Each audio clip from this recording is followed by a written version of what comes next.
こんにちは、ハルトです。ナインナーツリーのポッドキャストへようこそ。今日は本の要約とレビューをします。原 ADHD 脳で困ってる私が幸せになる方法は精神科医であり、自身も ADHD の特性を持つ著者、日野の美玲氏が書いた ADHD に悩む人、自分らしい生き方を模索する多くの人たちのための実験的ガイドです。本書は ADHD 特有の集中力のシミやミスの多さ、不安感や国民差など日常生活で直面しやすい具体的な困りごとを豊富なエピソードと分かりやすい解説で掘り下げます。そして困りごとを個性として向き合い、ネガティブな自己評価に限らず幸せを実感できるコツや工夫を紹介します。著者ならではの鋭角寄り添う文章や専門的な知見に宿打ちされた治療的アドバイスが本書の魅力です。診断を受けている方はもちろん、もしかして自分も ADHD ではと感じている方、家族や同僚に ADHD がいる方にも現実的な対処法と心の支えを伝える一冊です。本書を通じて誰もが自分らしい幸せを見つけるヒントを得られるでしょう。この本の重要なポイントをお伝えします。まず最初に ADHD と自己理解。著者は ADHD の特徴を正しく理解することが困りごとを乗り越える第一步であると説きます。本書では集中力のコントロールが難しかったり、予定通りに模試を進められなかったりするのは単なる性格や努力不足ではなく、脳の特性によるものであると明確に説明。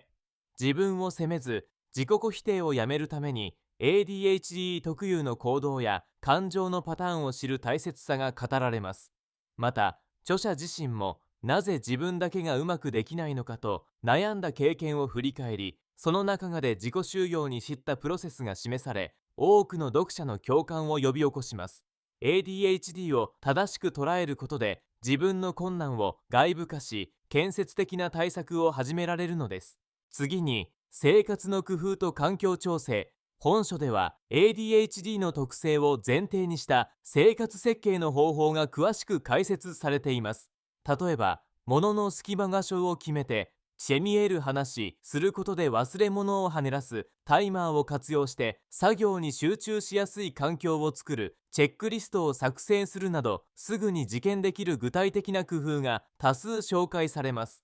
また周囲の人にサポートを求めやすくする工夫や、職場や家庭での役割分担を苦手を減らし得意を生かす時点で柔軟に見直す提案も豊富です。自分で自分を責めるよりも仕組みや環境の助けを借りて乗り越えることの大切さが強調されています。さらに感情コントロールと自己肯定感。 ADHD では絞りやすさや自己否定、不安や衝動性など感情のコントロールに悩むことが少なくありません。著者は気持ちのまみを認識し、まず自分の感情を否定しないことの大切さを説きます。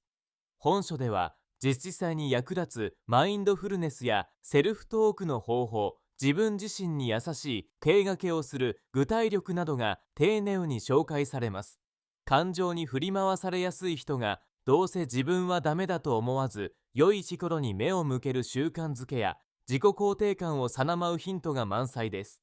ADHD の特有の生きづらさを逆手に取りながら心に余裕を持って毎日を過ごすための実験的な知恵が提供されています。そして人間関係とコミュニケーション。 ADHD の特性は友人や家族、職場の人間関係にも影響することがあります。本書ではうまく伝えられない、誤解されやすい、感情的になりやすいなどの困りごとについてどう向き合えばよいか、具体的ケースごとにアドバイスを提供します。できないことを率直に伝える工夫や、お願い上手になるコミュニケーションのコツ、人間関係でのトラブルを最小限に抑える方法などが著者の体験や資源現場のエピソードも教えて分かりやすく解説されます。また資源を受け入れる心構えや相対との立場を意識しながら自分の生きやすさも守るバランスについても触れられています。最後に場所を生かす生き方と未来展望。本書の特徴的なポイントは ADHD の苦手を工夫で乗り越えるだけでなく、得意なや個性を生かす視点を丁寧に資しているところです。アイディアが豊富、発想が柔軟、エネルギッシュ、西部に国民になれるといった ADHD 特有の場所は、正しく環境を選び、自分なりの生かし方を考えることで大きな強みになります。著者自身の実体験や ADHD の人が活躍するエピソードなどを通して、読者それぞれが自分の魅力を再確認し、これからどう生きていきたいかを去り向きに考えるヒントを提供しています。自己実現に至るまでの渇きを3つ近くガイドしてくれる内容です。結論として、ADHD ノイで困ってる私が幸せになる方法は、ADHD に悩む本人はもちろん、家族やパートナー、職場の同僚や上司、教育現場のスタッフなど、ADHD と関わるすべての人におすすめできる一冊です。特に、なぜ自分は普通にできないのだろう、もっとは生きやすくなる方法はないだろうか、と自分を責めがちな人や、生きづらさを日々感じている方に手に取ってほしい内容となっています。本書では ADHD の困りごとを単に解決するのではなく、そこから得た気づきや工夫を自分らしい幸せへと転換する具体側が嬉しみなく紹介されています。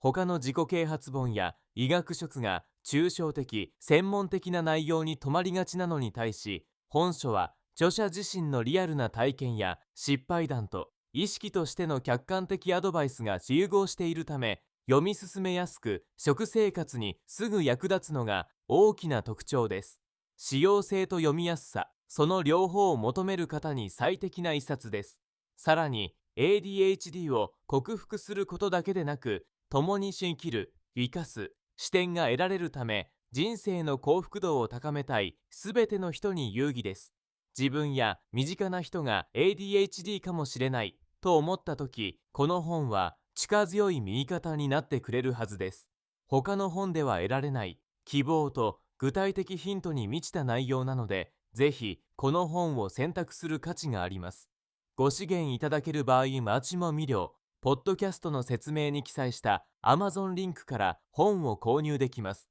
どごの感想をぜひお聞かせください。それではまた。